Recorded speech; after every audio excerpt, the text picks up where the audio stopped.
Then grab this piece, and as you can see, there's a longer slotted edge and then a shorter slotted side, I'll say. This shorter side goes down, so in between the space here. So face that down, flip it over.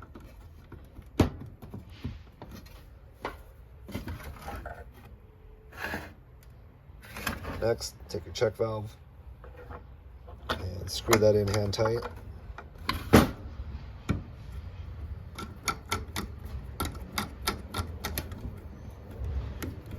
Snug that in, and take your 4-product selector valve.